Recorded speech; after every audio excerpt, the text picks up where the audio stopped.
Alicia Daskin, and I am a career specialist in career services at JVS, Jewish Vocational Service, and we're located in East Orange and Montclair, New Jersey. So a little bit about JVS. JVS was founded in 1939, and our motto is to help people help themselves, which means we help people get jobs and get back on their feet. Our JobSeekers programs are fully funded by the Jewish Federation of Greater MetroWest and by Project M, and we thank them both organizations so much for their support. So this morning, we have a real treat for you. I'm very excited to welcome back our guest speaker, Deb Krawiec. Deb, a national certified counselor, is the founder of Arrow Career Consulting and is an insightful career can speak today as an insightful career consultant and counselor. She has worked with all levels of employees and brings to her consulting sessions not only a knowledge of job search strategies, but an understanding of the business world. In today's webinar, Deb will be discussing everything you need to know about informational interviews. It's going to be an incredible discussion, and I welcome everyone, and I welcome Deb. Over to you.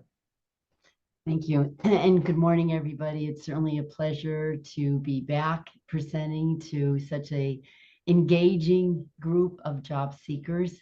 So as Lisa had said, I do hope that this presentation leaves you with some serious takeaways and self-evaluation on your networking skills and abilities. So if I can move anybody in a direction to make some change, then I think I'll consider today's presentation a success. So let us just begin by just reviewing what I'll be talking about today. And we're going to talk about first just basic effective networking techniques. I'm really going to focus in on, and that's what the title is, really going to focus in on the informational interview, otherwise known as the exploratory conversation. I also have a series of handouts that each one of you can access at the end of this presentation that provides you sample scripts and pitches to help with your networking efforts. And of course, we've built in time for questions and answers. So please, let's just start with responding in chat. What are your expectations of today's webinar? But more specifically, is it to learn what networking is, so that you do believe that you are networking, but maybe improve upon your skills? So is it to learn the concept? Or if you feel like you are networking, but not making any inroads, that you're here to learn how you can shift the process. So let's take a moment and just see where the crowd is with your expectations here. Okay, I know the responses are coming in. I'm going to enjoy that one, learn how to do this without messing up. I love it. I absolutely love it. So I'm going to just start off with a short story, and then we're going to go into this presentation. So as many folks may have been to my previous presentations and may know me of my work in this industry, I've been at this line of work for many years. And obviously I teach this job search skills and have continued to teach specifically networking skills. But I also want to share with the group here that this topic is near and dear to my heart, because as I was repositioning myself to get into the field of outplacement, I was like many of the folks that are putting into this chat right now, the fact that I've been told that I have to network. However, the networking was not working. I was told that I have to set up informational interviews, yet the concept of meeting a stranger and having a conversation about just the organization and not disclosing that I want a job in the organization really felt a little, I'll say, disingenuous. And so I, as a job seeker early in my career, came to a seminar like this with a trainer who then later became a colleague of mine to learn the concept. I share this story because many of us in this profession come here and teach this, but I also want to say that for myself, I teach it from a place of having to have been a learner and having some of the same resistance and misunderstandings of the power of networking and the right strategies to incorporate in networking to make movement in your career. So again, being all human beings, having an experience of managing our careers, we deal with the same experience of being self-conscious, of doubting ourselves, of really getting our arms around properly incorporating this concept of networking in our job search. So again, I hope today's presentation helps make a number of folks feel a little more comfortable with the concept, and then we can look at how we're networking and make some changes. So let's continue here. So we know that job seekers who network land faster because 85% of the jobs are in the concept of the who you know, the networking. It helps us tap into the hidden job market. What does the hidden job market mean? It means that there's a hiring manager out there that knows that they're going to have turnover in their team. They know there's going to be some change coming in an organization. They know they're going to be looking for talent, but they cannot publicly disclose it. And so that's why networking is so important. If we can gain visibility in organizations before a job posting becomes available, we become top of mind to that hiring manager.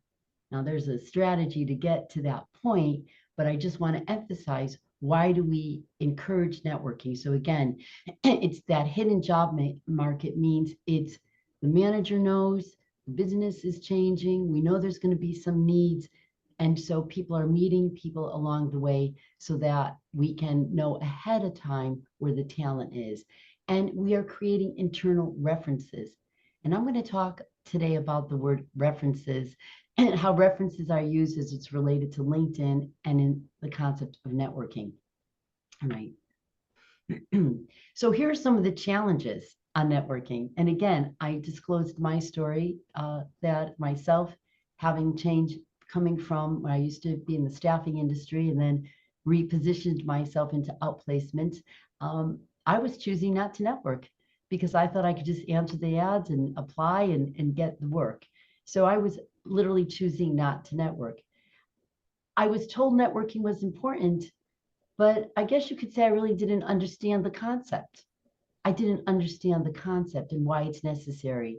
And I see this in some of my clients that the market is hot for their particular skill set, so they feel that they'll land without the need of networking. And in some cases that can happen, but we do know that in the majority of cases, networking is required to help make movement faster within your job campaign. Or they don't network in the manner that expands their network. They don't network in a manner that actually expands their network. That sounds like a lot of networking in there, right? So what do I mean? It means that if I'm out there networking and I know 5 people this week, if I'm networking next week, I should know 7. And the week after that, I should know a couple more. And that really shows that I'm expanding my range and reach within organizations.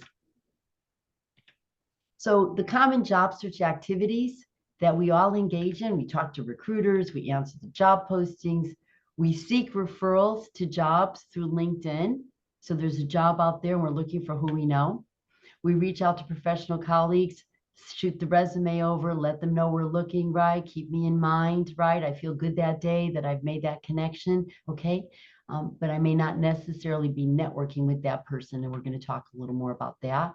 Again, talk about forwarding resumes to colleagues. We utilize a lot of social media and job boards. Of course, we've got to answer the job postings, of course. We attend job fairs. So these are all important activities, yet do not fully engage the job seeker in the concept of networking. Now, here are some of the concepts of networking. So as I present, please reflect on your own job search campaigns. Of course, we're here today at this lovely presentation, right? Put on by an organization that supports job seekers. There's going to be networking after this activity. This is a form of a job search work team. So this is an activity that many job seekers are engaged in and need to be engaged in. Common networking activity, turning to acquaintances, which are actually the word referral and acquaintance, to get additional contacts. And this is where we're going to spend a lot of time today on how do we take that word referral and apply it to an informational interview.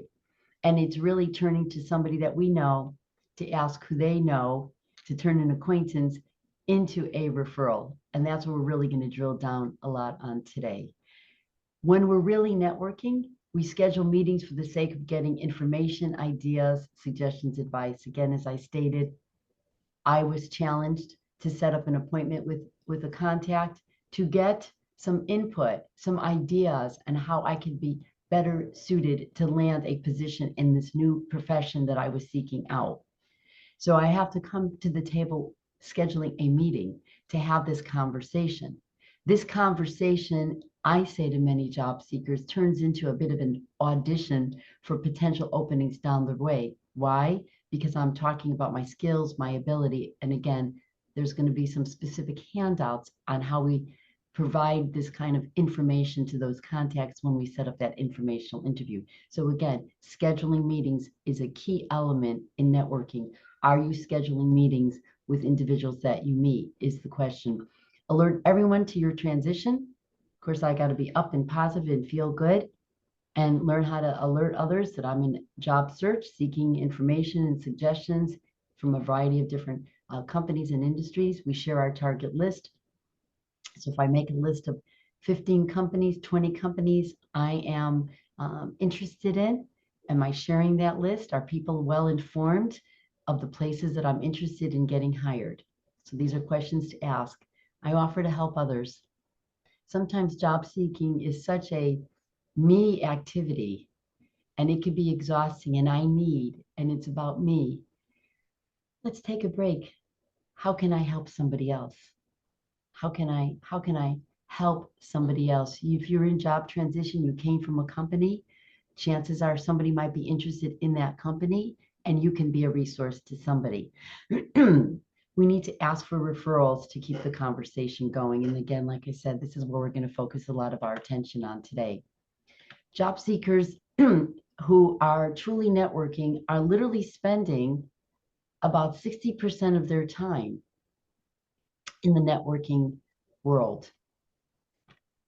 So when you look at your week's activity and you start off, if you're like me, I like to get a jump start on my work week. So on Sunday, I'm already organizing my week. I'm already looking Monday through Friday what my activities are. So in job search, maybe you're looking at Monday, you're going to go to a job club. Tuesday, you're going to be answering all these ads.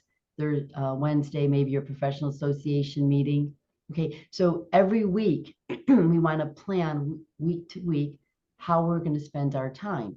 Now, if that projection of activity does not include some of what I had mentioned earlier about attending job clubs, about an informational interview that I might have scheduled, right? About maybe attending professional association meetings. I may only be leaning into sitting in my home using social media as a resource, and that my job search activity for that week doesn't nearly hit 60% of the time in the networking activity zone. Remember that list I showed, the activities that we engage in job search, but then the activities that we engage in that are specifically targeted towards networking. So what percentage of time are you devoting to your job search that entails face-to-face conversations or conversations on the phone, excuse me, where you are informing somebody of your plans, your aspirations, or you might be assisting somebody else. Let's make sure that we look at that. So in order to do that, self-talk matters. Self-talk matters. And sometimes a job loss can be a pretty traumatic event. And even though job transition is incredibly commonplace in 2024, it's different than when it was in the 90s, and then it hit 2000, right? It's become more of a common way or a common conversation among individuals. And I see this with my clients all the time. But I'm also going to say, even if you're laid off 3, 4, 5 times, each layoff comes with a different range of emotions. Sometimes a client will say, you know what, it freed me up from a bad situation. Sometimes a client will have that emotional sadness and they may not be feeling good about it. So how we address our layoff and where we're putting our energy around that dictates a lot of how much networking we're going to engage in. Because networking requires the conversation, where if I'm behind the computer, it only requires me to apply to the job. So you don't get a feel of my personality. So if we're out there and we're feeling a little unresolved, I understand that. We're feeling some mixed emotion about the layoff, I understand. And that could make us a little shy and resistant to putting the information out there, because in order to network effectively, I've got to be up, I've got to be positive, because I want the conversation to be forward thinking, not living in what occurred. And that requires us to be resolved and at peace. And everybody moves through that differently. Okay, everybody moves through that process differently. Maybe I'm judging myself a little harshly. Maybe I should have done something better. I think I could have done something better. Chances are you probably could have done nothing to change the situation. So we're going to work to let that go. There's always something that we can learn from every experience, no doubt. But in regards to maybe changing something, maybe not, we don't know, but we have to live in the here and now. So what is the takeaway from this experience? So Deb, Yes, hi, I please. was just going to comment on that because I think what you say is what almost everybody feels. But sometimes, you're not going to be able to resolve the feelings of the job loss and things like that. And, you know, you still have to get yourself out there. And so one of the things that I suggest, and I would love your opinion on this, is that those days when you're just feeling down and yucky, maybe do some other activities. And then the days that you're waking up and you're feeling better, that's when you reach out to people, and you can switch that. You can switch your own calendar. But the other thing is start with the close-in people that you're more comfortable with, and build your way up to start with, yeah, and I know you're going to be talking about this too, but I just want to acknowledge that these unresolved, like these feelings of job loss, like you're going to have ups and downs throughout. You're going to have great days and bad days, and the idea is just that every day is a new day.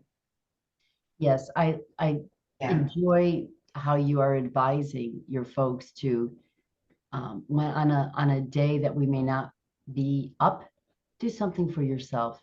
Take a yeah. walk. Maybe you have a grandchild, spend some time with the grandchild. Maybe there's a friend that's been looking for some help. Maybe you want to volunteer. Engaging in activities that take you out of that headspace and have you refocus. Um, net, when we think about networking and we think about job search, we have all become salespeople. This is a sales job. And I say to my clients, if we all wanted to be salespeople, we would have chosen that as a profession. Yet life puts on us that we have to be in sales. And to be in sales, when we think about good salespeople, they're always up on their product, they're always up, they're energetic, right? That takes a lot.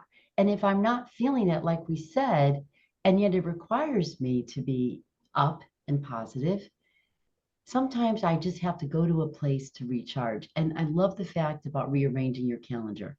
Yeah. So it's very important to be in tune with how we feel. It's very important to play into the days that we're up so that we can engage in that networking. Because honestly, sometimes it takes that one conversation to change things. That one conversation, how we hear sometimes a smile changes somebody's world. Honestly, go to Starbucks, have a cup of coffee. Maybe you meet a stranger. All of a sudden, you find that stranger and you are sharing an experience. Hey, I got laid off. You did too. Then they tell you the story. And you know what? All of a sudden, there's a switch. So we're not going to, it's not easy breezy by any means to just say, I don't feel good, feel okay. Absolutely not. This is about acknowledging that the specific technique of networking requires an upbeat, kind of energetic mode of thinking. And if we are not engaged in networking fully, we understand we may want to revisit how we are reflecting on the experience itself. But there are ways of bringing ourselves up. And guess what? Sometimes, there's a small group of folks. You just got to sit with that small group of folks and just let it out. You let it out because the cycles of transition, I may feel good today, but tomorrow maybe not so much. Now I'm thinking I'm gonna get a job offer. I'm feeling excited. I'm thinking, wow, look at that. Something good came out of this. And then I don't get the job offer. We go up, we go down, we go up, we go down. We have to know thyself. What brings us up? Take a walk. What brings us up? Visiting with the grandchild. What brings us up, right? It's a time where we have to take special care of ourselves. So feelings of risk versus potential reward, again, judgment. Maybe you tried it without success. I hope if there's somebody out there today, maybe after going through this, you'll look at this and we'll try again. And maybe today we'll have some success. Okay. It takes that one time when somebody says yes to networking, as it did in my own story, to actually, I'll say, have the guts to make the phone call. And the person said, I'll meet with you, that I went, wow. And then I sat prepared with my questions to ask about this new industry of interest, and they helped. I went, wow. And then I asked who else they knew, and they gave me information. And I said, wow. Okay. So again, just trying it again until we try it enough till we get to success. So you know you're networking when you advertise your availability and pitch, right? When we're talking about who you are, you make it mutually beneficial. You get to connect to individuals within your target list. So folks, I mentioned target list. So if you have not created a list or have thought about companies of interest, not necessarily companies that are hiring, but companies that you think would be companies that could be exciting to work for, you've heard good things, that making that list, okay, and creating that target list. Some may have job postings, some may not, but that's the list you want to work from, and that's the list that you want to share with folks that you meet along the way. Why? Because they may know folks in these companies that they can connect you to. We're also going to talk about the difference between meeting everyday people and a hiring manager. Okay, we're going to get to that as well. So you know you're networking when the outcome is a brief conversation leads. Now this piece right here, you know you're networking when. Say I'm out at a job fair. Say I'm out at a professional association meeting and I'm meeting new colleagues. And we find out that that company, that person might have come from a company of interest of mine. Maybe it's on my target list. When I'm in these social environments like that, it's not in that moment where I go into a informational interview. It is at that moment that I exchange information and try to arrange for what we call an informational interview. And I take my conversation, and we'll say offline, to another location at another time. I bring this up specifically now because I know after today's presentation, everyone's going to come together and do a little networking.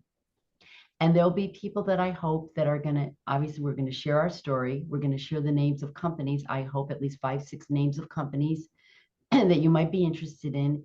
And I hope that after today's presentation, what might happen is people might say, I know somebody in this company, I know somebody in that company. Not because I'm going to get you a job, but again, to share information. It is in that moment then that you should exchange information and take the conversation offline. Take the conversation away from that meeting that you're going to have after this meeting and set up and discuss about the company, get to know each other a little bit better. This is really developing a network. This is developing that acquaintance that is turning into a networking contact. So you know you're networking when you go to an event, you meet some folks, but there's a connection after a conversation. I bring this up because I have been at networking events, specifically actually when I worked with my students for a period of time. And the teacher would say, okay, everybody now, everybody link in with everybody in this room. Well, that's nice to build up LinkedIn, but that's not real networking. Now it's well intended because the concept is right. You want to have people in your LinkedIn, but what you really want to have said to that group is go forth, meet people, find 5 people in this group that you have a connection to, and schedule what we call an informational interview after. Schedule an appointment to have a conversation beyond this meeting. That's really developing a network. That's developing a contact, not just connecting for the sake of connecting. I don't know if there's any questions on that there. All right. So again, when we set that meeting up, that's an information, and it is a proven technique, because in that moment, I get to know somebody well. So what's this informational interview? It is an opportunity for me to have a conversation, and it's good practice for the real interview. So I come forth to this meeting. I ask if I meet somebody, say I'm interested in the Aetna. I meet somebody at a professional association meeting. They work at the Aetna. I say, yeah, I'm really interested in how they do the coaching there. Maybe we can have a conversation for about 10 minutes or so on the phone, on Zoom, maybe a cup of coffee. We say yes. I call them up. I introduce myself, reintroduce myself. I come to that meeting prepared with questions about how things are at the Aetna, how is coaching conducted. I understand that they've been working at there for a long time. They give me information, and I have this all written out for everybody. And I'm having a conversation. They're getting to know me at a deeper level, as opposed to just shaking my hand at an event. It really is good practice for an interview, because in that moment, I'm asked to speak about myself. I learn about my strengths and weaknesses. I learn how I'll be viewed coming into a corporate environment as a coach. I'm using myself as an example. If you're coming from a small company in IT, going into a large company, maybe you're going to learn about the differences and the nuances needed for your skills required, or how you're being viewed. Okay, so again, you're getting information, valuable information, to make you appear, look like a strong candidate when an opportunity presents itself. And of course, you gain visibility. The benefits also continue. You meet insiders. So if I meet one person, I use the example of the Aetna, my job is to ask, who else do they know? This is a referral, not a referral like LinkedIn. LinkedIn says you need a referral into a job. In networking, I need a referral to a human being within either the company that I'm having my initial conversation, or I can share my target list with that initial contact, that they may know other folks. There's no job. I never say the word, I need a job. We know we need work. I'm really in the exploration process. Remember what I said earlier, 80% of work opportunities live in here. You might be meeting with the manager or an individual contributor that's best friends with the manager, and they know something's going on. So you are positioning yourself ahead of time. Now remember, you're doing this along with answering job postings. I had a client recently that said to me, Deb, this is great, but I don't want to do it. I need a job now. I can't wait for a job to present itself. I understand that. So by no means am I saying to stop answering the job postings. But what I'm saying, in a given work week, if you're in a job search campaign and you're giving 20, 35, 40 hours, 40 hours would be a lot. That's a lot. Let's say you're giving 35. I would hate to see you spend 35 hours just answering ads. That particular client answered 110 ads. She got 2 interviews, 1 rejection. We need to look at her resume, and we need to talk, and I need to move her into the concept of networking. Yeah, Because so Deb, if I can just add to that, this is one of the biggest challenges for people, and is understanding or believing in the fact that you're going to spend more of your time in networking, meeting with people, than answering job ads and job postings. So I think that, one of the things that I've heard from people is like, when you feel like you're doing something when you are applying to a job, you can tell your partner, you can tell your friend, whoever's your cheerleader, or the person who's stressed about you not having a job, I applied for 10 jobs today, I did this. As opposed to it might be like, I spoke to 10 people, they might say to you, well, but did you apply to a job? Did you apply to a job? And so I was wondering if you could please just dig into this even more, because it's not the quantity about this, because people, it's hard. And it's not just because you're not feeling like you're doing anything or moving forward, but it can also be people in your life who have a big stake in you getting that job, and you're kind of reporting to them. And we all have these people. Yes. So I'll be quiet now, but if you could please just explain this, even just if you're repeating a little bit more again. Absolutely. So this is such a challenging concept, and I'm going to say that I know it well, for the job seeker. In my years at Lehigh Harrison, we used to run a seminar for the spouses of the job seekers because of exactly what you're saying. It is hard for spouses and significant others to understand that in a week, if you say, honey, I'm going to have coffee with this one, and I'm going to have a conversation with that one, and for honey to always understand that this is going to evolve into a job, because honey sees that you're out there socializing and it looks like you're having a nice time of it. There has to be a balance, even though we do lean more heavily into networking. I said 60%, because that could be attending the professional association meetings, that could be attending job search teams, which I hope you get the exploratory conversations from. All I can say is that I understand how that looks. I understand the pressure. And that's why when we have to answer to our significant others, I understand that we say, keep the tally. I applied to 10 jobs this week.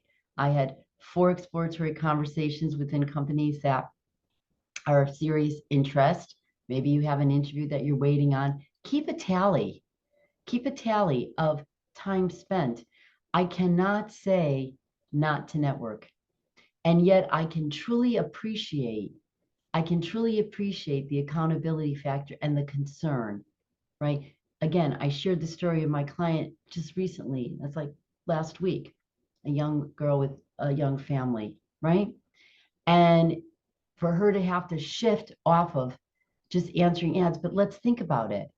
If she continues to just answer ads, I'm going to tell you, in 2 weeks from today, she probably will have maybe another interview or two, and it's going to take longer. So just like I shared earlier, if we are doing the same thing over and over again, and my results are not yielding, or my activities are not yielding serious results, I have to do something different. Now, if you tell me you're networking and you're not growing your network, and you're not having exploratory conversations, and you're not getting deeper into a target company, and I don't mean necessarily with just getting to the hiring manager, I mean even those that influence the hiring manager, then I have to say we have to look at how you're conducting your networking, how you're conducting your informational interviews.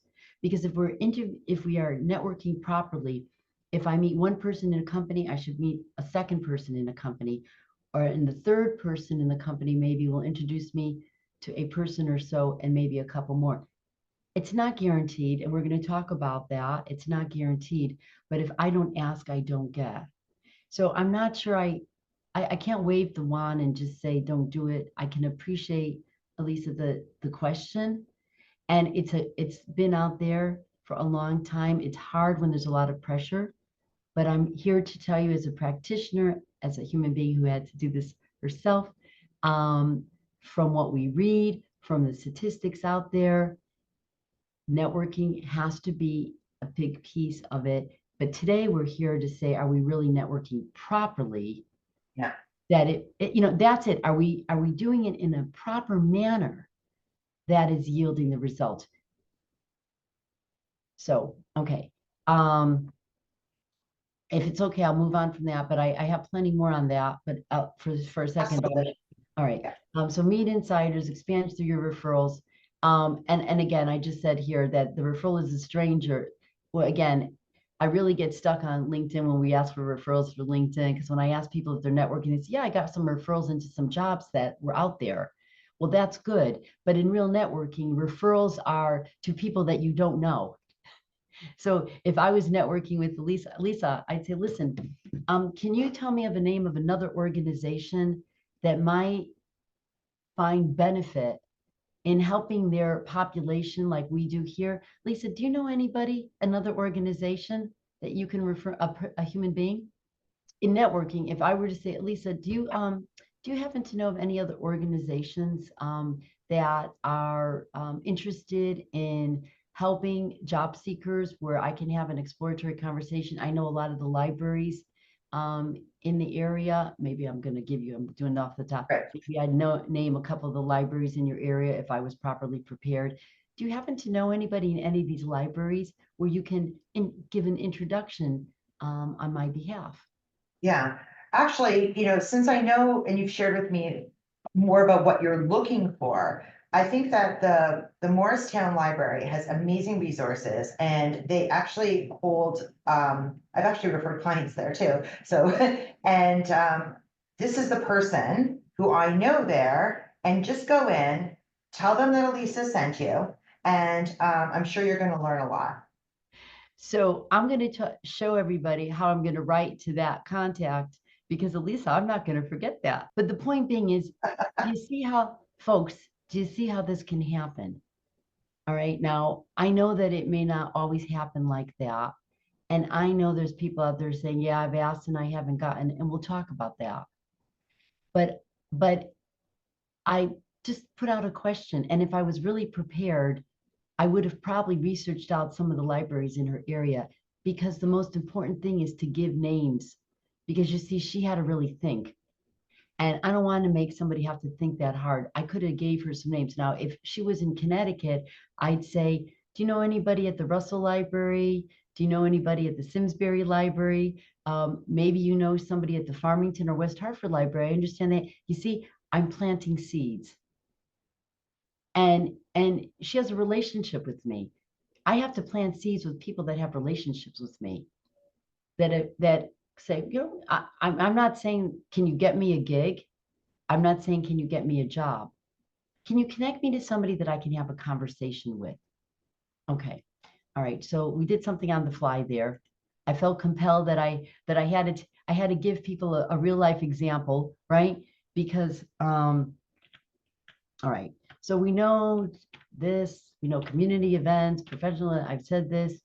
I added this not because I had to repeat job search work teams and community events, but family and friends gatherings on casual situations.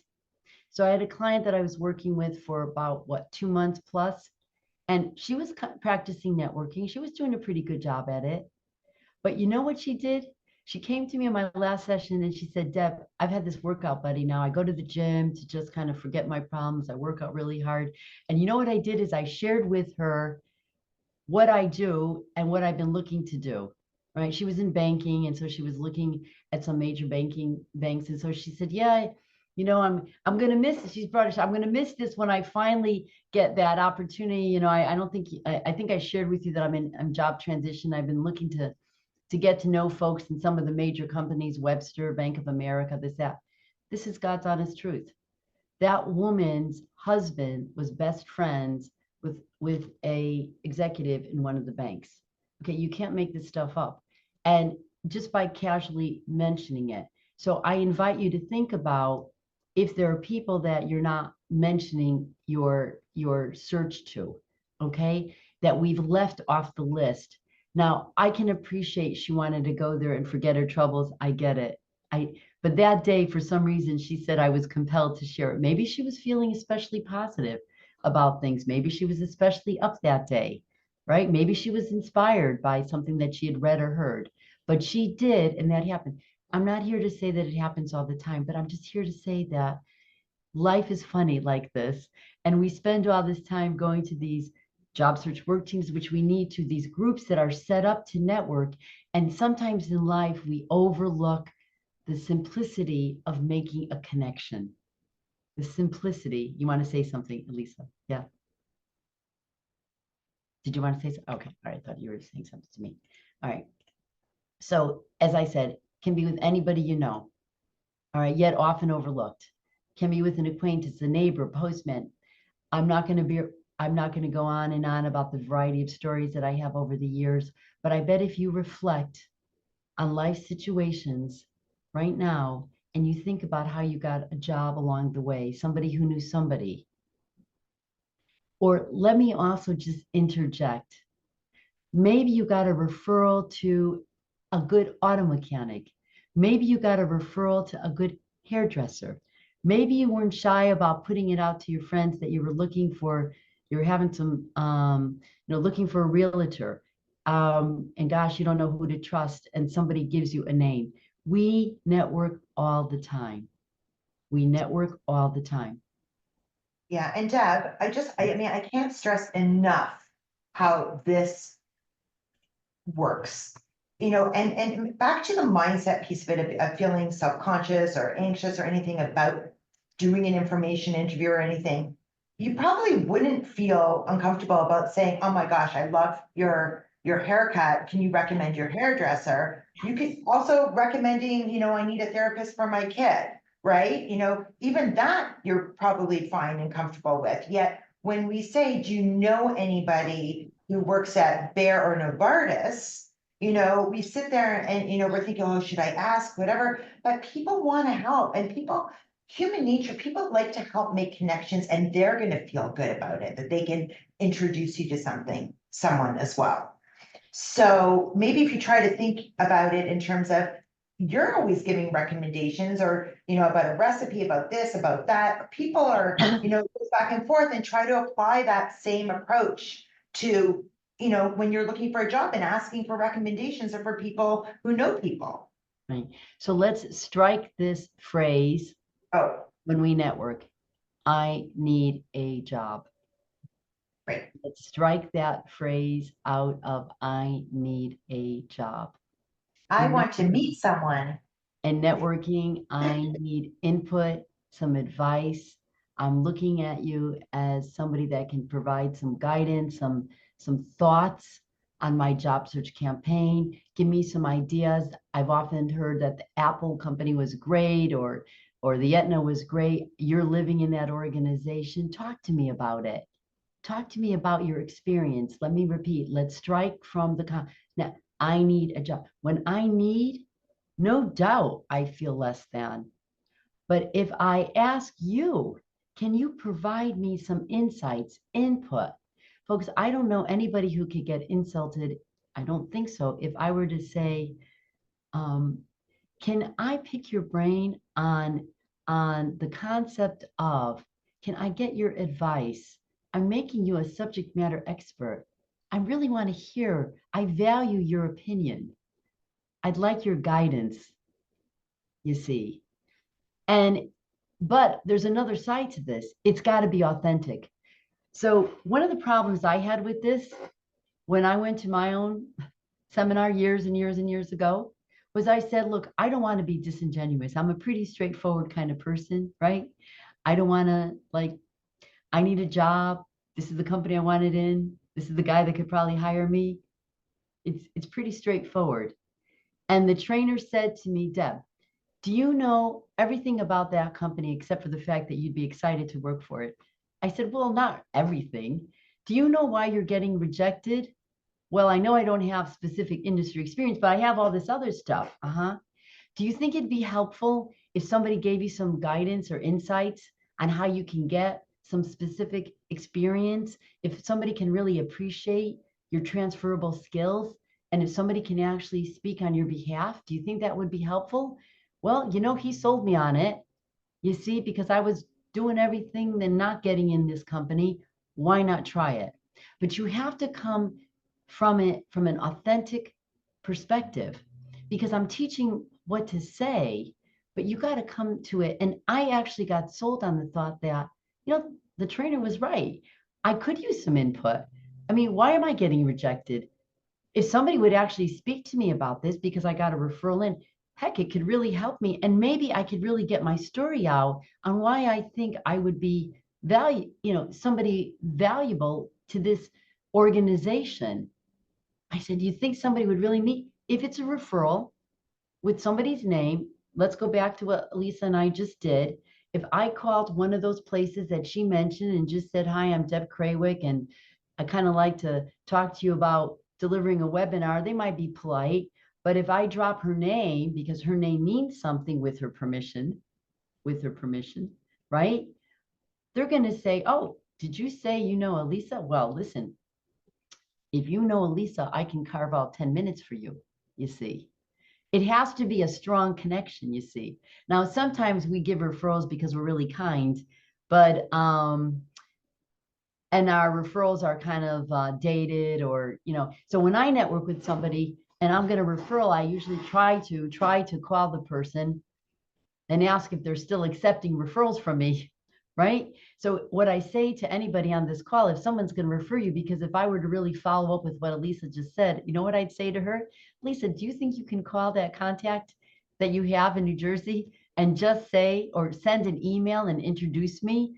Because as much as she probably has a lot of influence, that's going to help me. And that's why I say, so if somebody refers you, and again, I have some scripts to speak to that. Okay. So Deb, you don't have to answer it now, but if we took that scenario, and this is real life, you've asked me to refer you to someone, or we're having a conversation, I'm like, oh my gosh, I know somebody at that company, and I know this person, like, I mean, I totally know this person.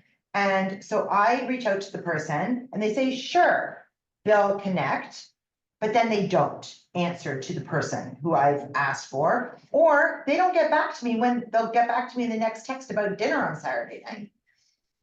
So maybe we can address that. I can't remember if we're doing that a little bit later in the presentation, but we're doing the networking, and then what happens when you don't get the response that you're hoping for, if you don't mind. No, absolutely. And I've got that built in. So Okay, we'll do that later. Okay. So, all right, but absolutely. So we're going to create a web of influencers, folks. So in networking, you also hear from my job seekers, I need to get the hiring manager. I need to get that. Yes, we do need to get to the hiring manager, but folks, let us not underestimate the individual contributors and again, the people that know people. Go back to the story I said with my client within the gym, right? I mean, that woman wasn't at the executive level. My client was. That one wasn't, but she knew people, right? That could connect my client. So we want to create a web of influencers. Okay. So who have you intentionally or unintentionally eliminated from your network, and why? And again, we've talked all the reasons why. Today's a day to just say, you know what? I haven't really mentioned it to my neighbor, and my neighbor and I are really close friends. And you know what? Today I'll just say, I guess you see me around all the time. I've got this list of companies, and I've been looking to learn who people might know. I'm also, before I move on, I'm going to say, sometimes folks say to me, I only know retired people. I only know retired people. Well, don't underestimate retired people, because they're still out there in their communities. They're still on boards, right? You never know. Some people are retired. They don't want to know nothing about anything. That's okay. But let's not make that decision. Let's always ask. Okay. So first comes the pitch. We know about that. That's what you're going to be practicing with Elisa when you all meet. You get the elevator pitch, prepare a statement that announces. So let's go back to that scenario. If I were to follow up with one of Elisa's, I would introduce myself, say who I am. With Aero Career Consulting, Elisa has mentioned that you'd be a great contact. Okay, I deliver webinars, one-on-one counseling, right? So I got my pitch. You're going to get your pitch. Okay, so you're going to add 5 companies to that pitch. All right. Now, if I'm following up on a referral, I'm not going to add the 5 companies there. But today, at today's seminar, when you're all meeting together, you're going to add 5 companies. Please consider it.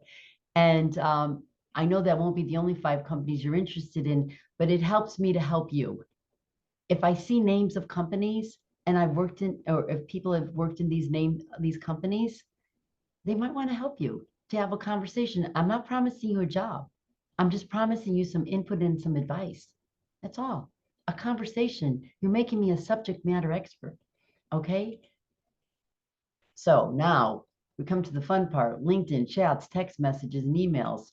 Okay. So when I got approached for this, Lisa said, Deb, you got to put together some information and give us some scripts.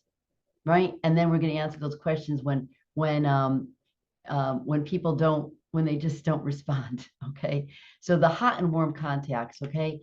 So everything highlighted, everyone's going to get a copy. All right. Here's the generic pitch. Okay. And this is what I hope you're going to use today. I have this at the end. Okay. And this is about your strengths and what you're looking to talk with individual. Very simple. Very simple. Simplicity works. Remember, when I'm making an initial contact, I'm not there to give them the whole story. I'm there to make a connection. You go on this meeting today, you do the pitch, you put your 5 companies, maybe somebody chats you privately and says, hey, Deb, I know somebody at that company, and you and I exchange information, and then we have a conversation, and I'm going to give you information on how to set up that informational interview. I guess you could say all right, now, sample scripts for LinkedIn. You know the person, but you haven't spoken to them in a while. Now, needless to say, LinkedIn is a social media site. We need to be on it. It is considered a networking site as in person. But LinkedIn isn't, I always say to clients, it's not he who has 1,000 connections, it's he who works the connections. You can have 250 connections, but if you know those people and you're working it and you're getting to who they know, you are making your LinkedIn work for you. Okay. So now you haven't spoken to them in a while. A lot of folks say, Deb, I've been in a job for 15 years, or I haven't done this in a while. It's kind of uncomfortable. You know what? The phone rings both ways. The phone rings both ways. And if you knew the person back then, chances are they're going to be thrilled that you're reconnecting with them, because they probably thought about you over the years. And guess what, folks? They might be facing transition themselves. And you just might have come from a company of interest to them. Remember, job search is a shared, or job transition is a shared experience. I say death, taxes, and job transition. It's everything that we share.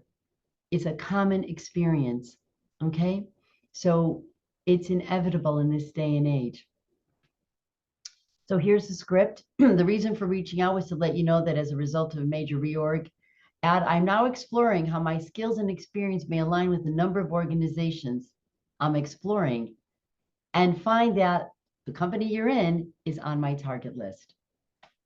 Okay. Is there any, is this okay, Elise? I'm going to go through these. Is there any questions I should be looking at, Shal? Yeah, no, it's good. I mean, a couple questions that I saw coming in, I kind of addressed the way I asked them to you as we went through.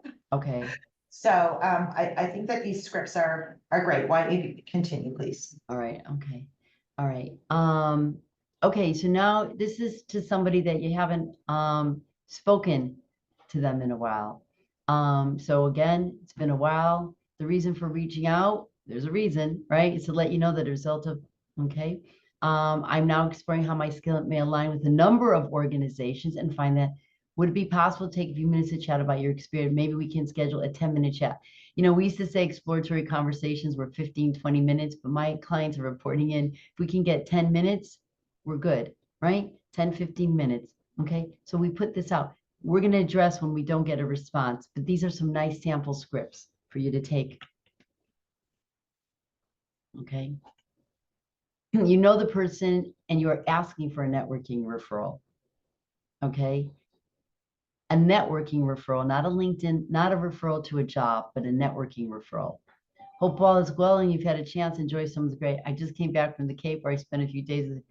Now that I returned, I noticed you are connected. Now, folks, I don't expect you to write that you returned from the Cape. I just kind of just incorporated this to make it kind of human, right? Share a little bit, right, of what's going on here. Very simple. I'm not sure how well you know so-and-so, but I would be interested in speaking with them about their experience at. Very polite. They can say something like, I don't know them that well. They could say, I don't know them, but I know somebody else. I don't know the person at all. And a lot of folks send this one out. Although we don't know each other, I thought I would take a moment to introduce myself. Most recently, I was working out in the position of Howard Judimator, a number of limit, of which mine was one of them. The reason for my outreach was to introduce myself to you and ask for a moment of time to learn about the experience. Your company is one of the companies on my target list, and I would welcome an opportunity. Quite possibly we could set up a time to chat. I don't know this person. This is, if you can get someone to respond to this, I have some clients that have some luck with this. That's great. But this is a harder networking contact to make. Should you not do it? No, of course you should try. This is polite, but it is a challenge because, again, they don't know you. There's no relationship. So Deb, Yes. for that example, okay, when you absolutely pay, so you start with the hot, the warm, the people that you know, the people Yes. that you know. that example where you absolutely don't know someone, I always suggest to use and to do that one when you're looking, when you see, because you're still looking at job postings, right? We're just saying, don't only look at job posting. You're looking at job posting. Let's say you see this job that you're, oh my gosh, I really, really want to apply for this job. Yes. And then we tell you, you should then try to network. And you're like, wait, I don't know anybody in my network right now, but I did do some research and identified this person who looks like they could be the manager for that position. That's when you definitely, rather than doing nothing and saying, I don't know anyone, you can send this one and say, what do you think about that, Deb? Like, I think that's where this one comes in handy. Absolutely. Listen, Yeah. remember, we're all salespeople. And when we're in sales people do a combination of cold calling, which is hard because there's a lot of rejection. And that's really what the challenge is. So I'm going to say, of course, we can do that. It's better if I go to some networking groups and see if people know people in that company. But if I can find nobody, a polite, well-written message, if they respond, isn't that wonderful? And if they don't, remember, it's a cold call. and you're going to feel rejected, but remember, it's a cold call. And cold calls have very low percentage of response rate because there's no connector there. There's no connector. But absolutely, I have folks that do that and they get responses. I have folks that do that and also get rejected. But again, I might feel very positive that day. And you know what? I'm going to do this. Maybe I heard my buddy did this and it worked. So go for it. But just remember that if you get rejected, it's because this is a harder connection to make when you know nobody. That's all. A harder connection. All right.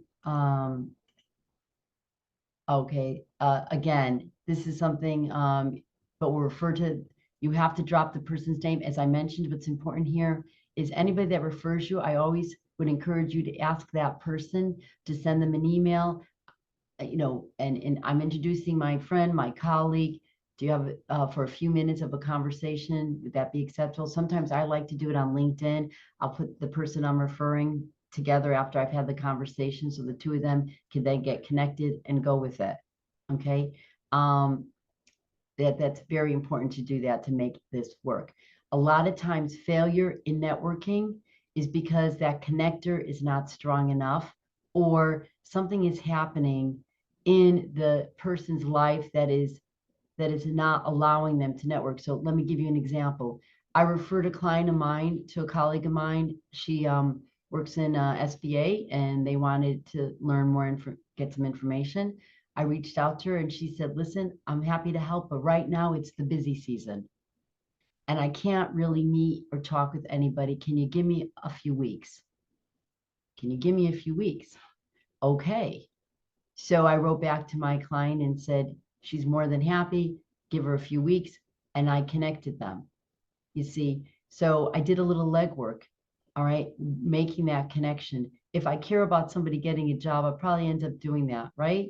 And your connections, I'm sure somebody is willing to give you a name. That's why when we go in these large groups, we're compelled to help. We're compelled to help.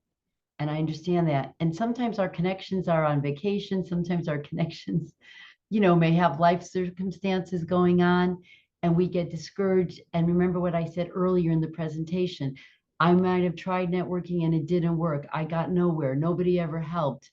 It never led to anything. There's a reason. I need to refine. I need to review. I need to look at how I'm conducting this networking. And by the way, I have to be a little forgiving too, because life circumstances do happen with people. Okay. Life circumstances do happen. Text message, honestly, text messages and emails, I know we wanted to include this here, but they could be the same. I like to say write in a professional tone versus that casual tone. Make sure your wording is correct. Autocorrect, we all know what autocorrect does to our text messages, okay? So please be careful, all right? But they could be used the same. I know that sending out a script may seem a little long on a text message, but I can't see a reason not to be thorough on a text message. Otherwise, you're saying, hey, can I meet with you? That's not acceptable. This isn't a friend, it's a professional connection, right? So, so here are some examples. And again, these are handouts that you'll all have. Now we're getting to the handling rejection. Oh, this is the fun part here, okay? All right, so I can take questions on this. I wrote some of these out, but there's probably others out there, and I haven't had a chance, in all honesty, to review chat. So there's probably a lot in chat that I could take a moment eventually to review, but you don't get a response from a referral. Well, if you don't get a response from a referral, I would go back to the person that referred you. I'd go back to the person that referred you. Now, as much as I like to be diligent in my connections, I will tell you that most recently I had this experience. I had a contact that I've used for years. I made a referral because I made referrals to him and I'm pretty engaged with him on a regular basis. And the person that I referred, I found out, never made a connection to this gentleman. I certainly felt terrible because, first of all, I would have liked to have known that. Second of all, I would have reached out to my contact. Third of all, what happened was the gentleman was on vacation, you see. Okay. So again, you don't go back to the person, go back to the person. Okay. I'm usually quite diligent in making my connections, but I had just spoken to that gentleman. Okay. So it can happen to anybody. But if you are given a referral and you can't make that connection to that person, don't feel bad. Go back to that person referring and just say, listen, I just want to let you know, I reached out to so-and-so. I haven't heard back, quite busy, quite possibly they might be on vacation, whatnot. I, as the referring entity, might say, let me check, or, geez, sorry to hear that. I probably would say, let me check, right? So it's a courtesy. It's a courtesy.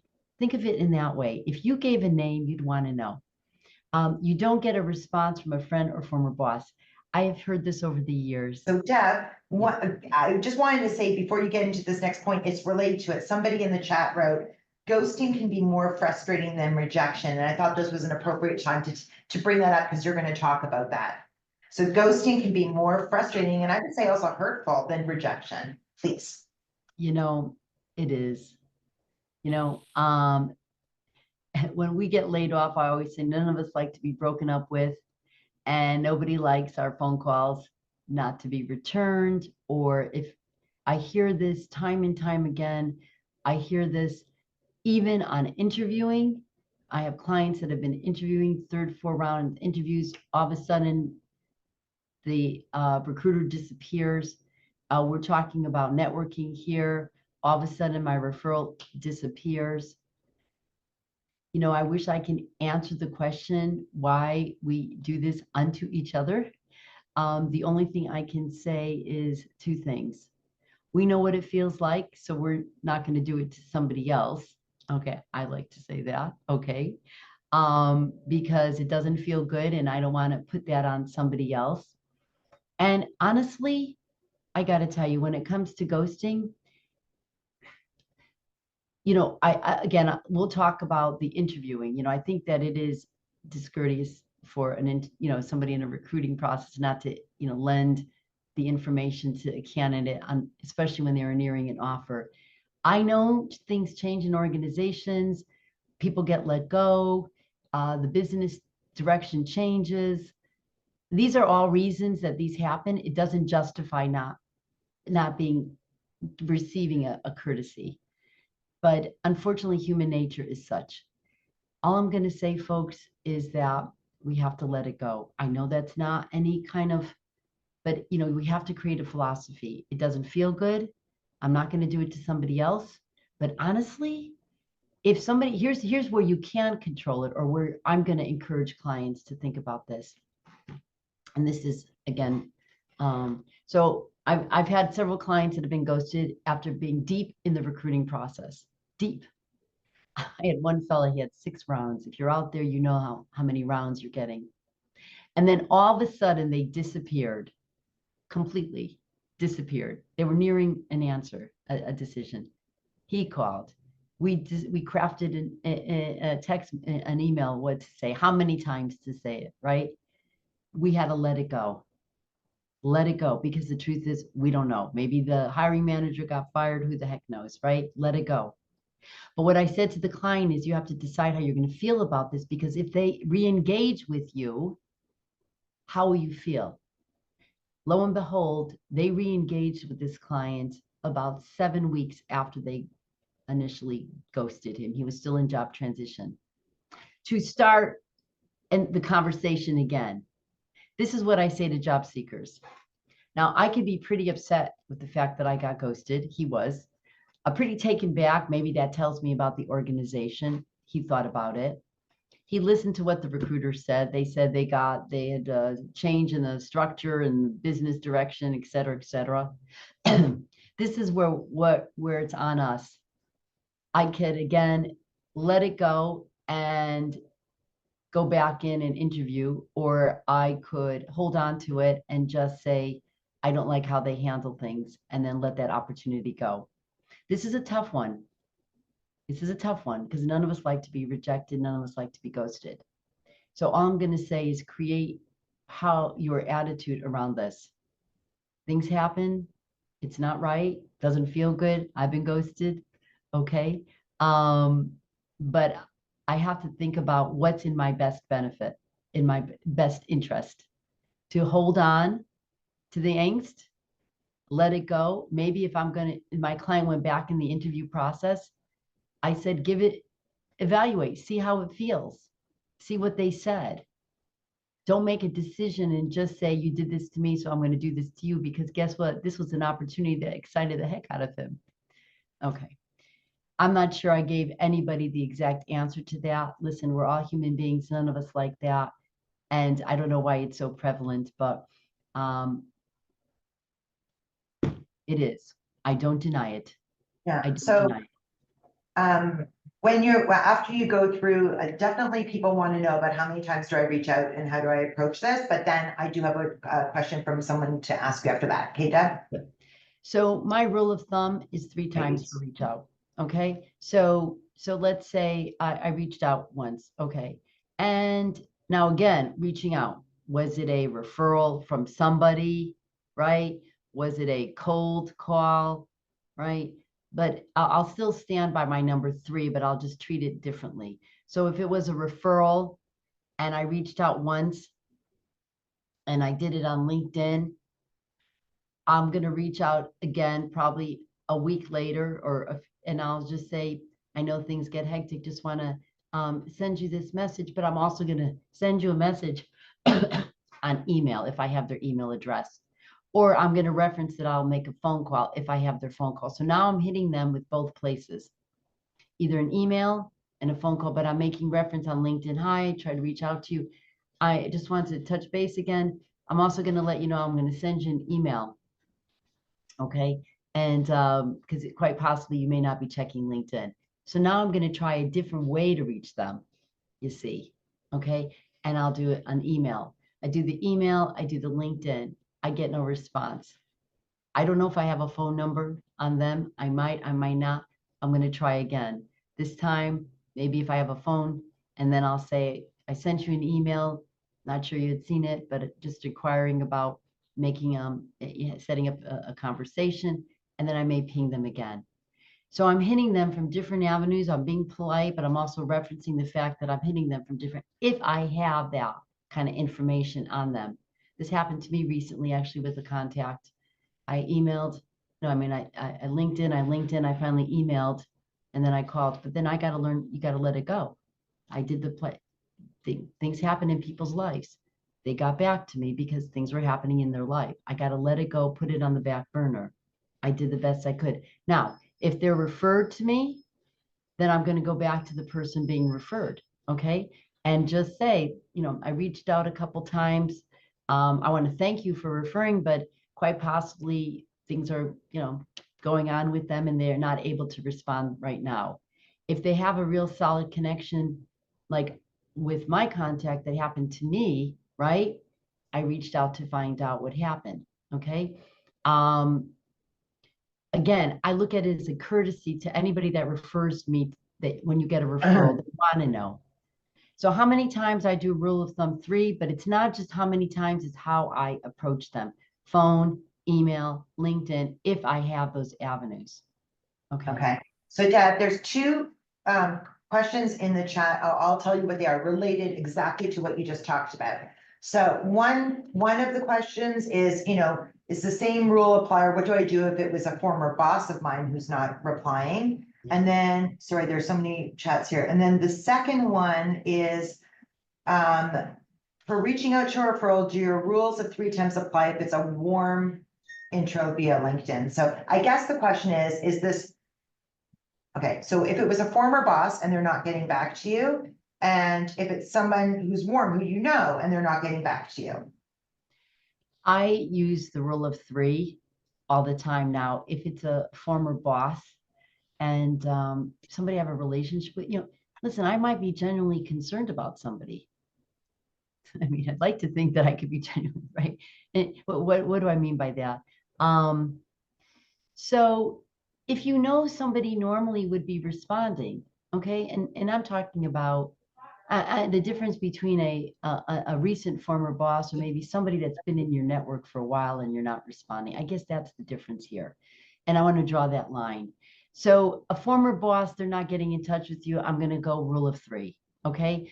If it's a former boss within an organization that I was just came out of and I know other folks, and maybe I might inquire if somebody, if it was, if we had all a relationship, have you heard from quote unquote, everything going okay with him?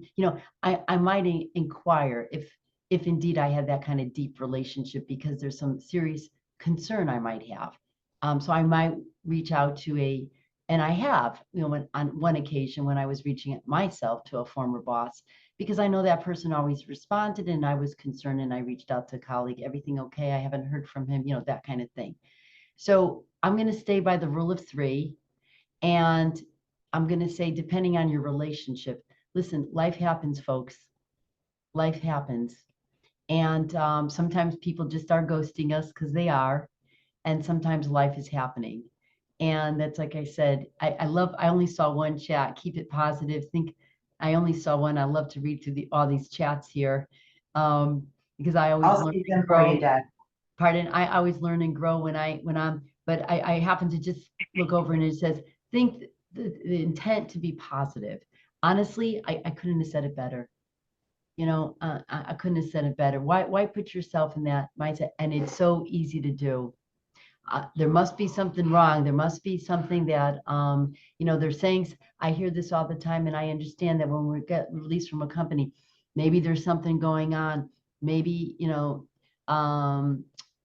maybe my reputation was tainted. Okay, maybe this, maybe that. I'm not quite sure that is the case for many of us, but I do know that sometimes when we're reaching out to a former boss or former colleague after a recent layoff, and I just ran into this with one of my clients, and he was told that the company, some of the folks were told that they couldn't respond, that they couldn't respond, or maybe there was they're a little uncomfortable. Remember, you're laid off, they're inside. There's some mixed feelings there too. They could feel uncomfortable. Maybe they're trying to resolve it themselves. So many layers to this, folks. Just choose your philosophy, breathe into it, use the rule of 3. If it's a referral, reach out to the person that referred you, and let's see what that person says. Okay. Rule of 3, should time allow? Time should we allow between contacts? I usually do about a week. I'll do about a week. Maybe the third contact, I might do a week and a half. I want to pace myself. Yeah, about a week. What's hard in job search is to wait that week. Okay. At least I think somebody said something. I'm going to go to the next slide here and then I could take this off for questions. So I just want to say to exchange, here's the goal. Exchange information, discover how this person may be able to help you and how you may be able to help them. Remember, take out of this, I need a job. Strike it. I am looking to get some information, some input about a variety of different companies that I'm interested in. Most recently, as a result of a major reorg, my job, along with a number of others, were eliminated from the XYZ company. I'm now using this time to explore how I can fit in where my best fit might be. A couple companies that I have on my list include, and I dropped 5, 6 names of companies. All right, this is the handout where I was saying that I have the prep. I'm not leaving folks high and dry here. You have a handout on this informational interview. Very important, the prep. Commit, I said 20 minutes, it could be 10 minutes. Prepare as if you're attending a job fair. Create a job search project plan. I have that handout. Okay, it could be a simple target list, but something when I meet with somebody, we feel better when I got something between you and I. Never send the resume, you see. But if I have a project plan, I might feel better. Make a list of informational interview questions. Folks, you can Google informational interview questions, and Google does a great job, and you could select from those questions. The actual meeting, greet with small talk, mention again how you know each, emphasize you're not looking for a job, but information, ideas, suggestions, present a brief professional overview, listen, engage, ask questions. The wrap up, ask for referrals, present your job search project, ask for the introduction, ask how you can help them. Send a thank you note, then you could send it with your resume. Link in and stay in touch. A client of mine just reached out, Deb, do you think it'd be appropriate, like how do I stay in touch, I guess? Do you think it'd be appropriate if I sent them some information that came up as a result of our conversation? Absolutely. There might be something that you both have in common. And you might just find an article just to say thought of you and sending them an article. It could be as simple as that. It could be the point of the story is just not to have it a one and done. Keep it warm. Listen, engage, and ask questions. This is the job search project plan. And so the 3 takeaways I hope for today. Networking ends if you fail to ask for referrals. A networking referral, not like a LinkedIn. Therefore, always conclude your information interview by asking, who do you know that they may be able to refer you to? Present your target list so they can understand who you're looking, what kind of connections. So this is the breakout group. So this piece here, when we leave here, when giving your pitch, remember to mention at least 5 companies you're interested in. When someone offers a connection, exchange info, and make plans to talk offline. That's setting up an informational interview. You're setting up an informational interview, and you can use this pitch. Okay. This is a handout. I want to say good luck. I'll take some questions here, but this handout, it says, Lisa, you're going to send that to folks, right? Yes, yes. So I will send out the handout that you sent me. So thank you, Deb. So we have probably time for just about 2 questions. And just remember, everyone, that at 11:30 we wrap up, and to be respectful of everyone's time. But then at 11:30 to about 12, I'll still be on, and we can continue talking. Okay. So Deb, I wanted to ask if Sue and then Becky wanted to ask their question. So Sue, are you still with us? Hi, I'm here. I posted a few questions, so I'm not sure which one I should ask. One thing I was wondering about is that if you were fired from jobs, Yes. you really can't contact that person again, the boss again. So that kind of cuts down on, like, for example, I worked for a law firm where I was fired, and I feel like I can't really apply for any of the jobs in that city because that attorney probably knows everybody in all the other law firms in that city. Mm-hmm. Mm-hmm. So what do you do in a situation like that? Well, first of all, I'll tune in on the word assume.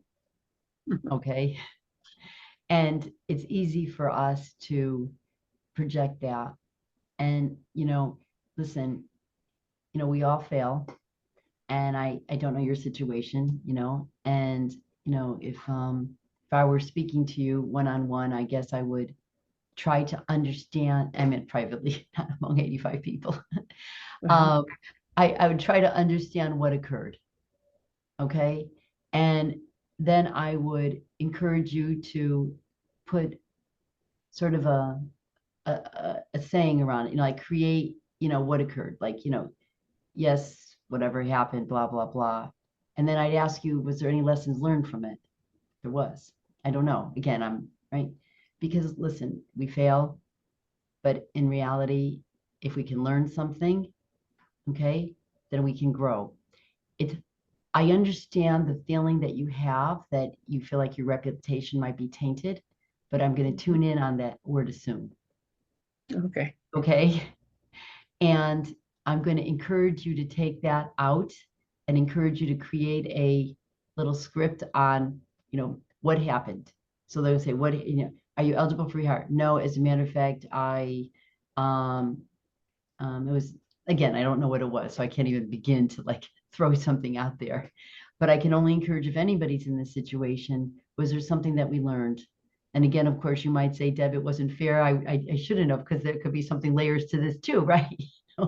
And so there could be some of that there, that, and again, like I said, kind of hard to do some career counseling in front of 85 people to help you specifically. So I'll just say, watch each one of us, because when we get laid off, it's easy for us to project. My reputation is tainted. People know what happened.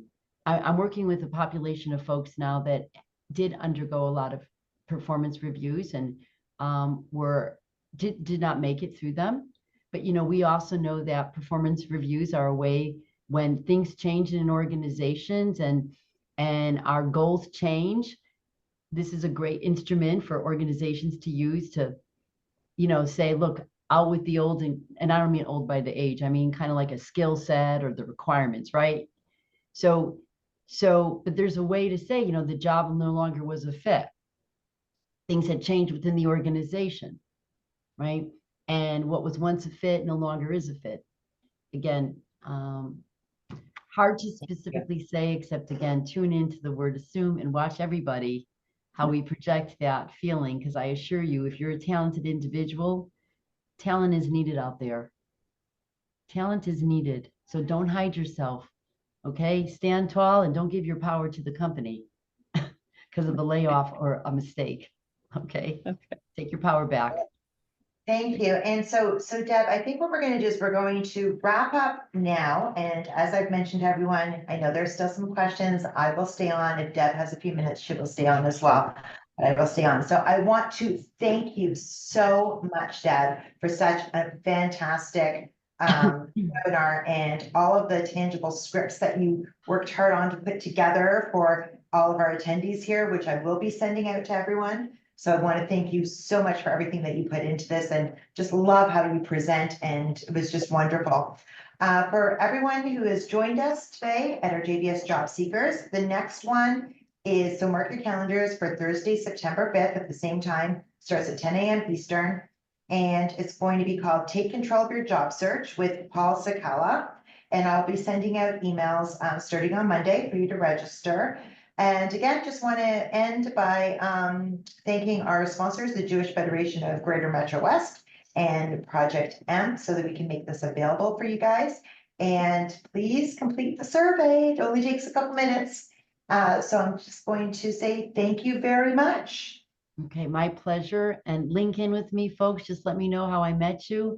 The handouts, I hope, are going to be very helpful. Elisa, you'll send that out to folks. Excellent. Yes. Okay, good. Would you like me to sign up? I guess I'll say goodbye for now. Yes. Okay. Everybody go forth and network. Hold your head up tall. All right. Bye-bye.